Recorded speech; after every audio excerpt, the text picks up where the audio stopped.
দেখ তুলছে আমি মোবাইলে নি তাও তোদের বিষয় সাজে না না। এই কালু তুই কোথায় যাচ্ছিস? আইকালে যাচ্ছে বাথরুমে যাচ্ছি। এই সব বাইরে বাইরে হবে না, আগে মোবাইল পাবো তারপরে কে যাবি। এই সোহেল মনে আসছে? হ্যাঁ হ্যাঁ আসছে। এই আবার চলে যাচ্ছিস। প্রকৃতি দেখ ভাই, এত করে খবর তোমার বাপেরও নাই। তুই আমাকে তুমি চলে ছেড়ে কাজ ছেড়ে আবার চলে আসবো। বাহ, তুই তো বিরাট নাটক করতে পারিস রে। 2 মিনিটে লেগে ছেড়ে দেবো আর তুই মোবাইলের সামনে তুই চলে আসবি। তাই দেখ বিশু, এখনই ভালো ভালো বলছি, ফোনে আসার আগে মোবাইলটা দিতে। ছেড়ে দে ভাই, ছেড়ে দে, না আর প্যান্ট হয়ে যাবে।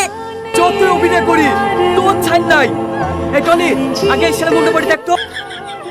আচ্ছা আচ্ছা, আর যাবো না। চাপা কেনে ধরা পারি কিসে সে? এই টনি, মন করা হইলো? কোথায় রেখেছিল মোবাইলটা? ও মোবাইল লাইনি ও পায়খানা হয়ে গেছে, ছেড়ে দে। আর ধরবি নি, ধর এই তো প্যান্টের মধ্যে আছে, হাত ভরে ধর। চলো রে, ছেড়ে দাও, প্যান্টে পায়খানা করে ছাড়লো।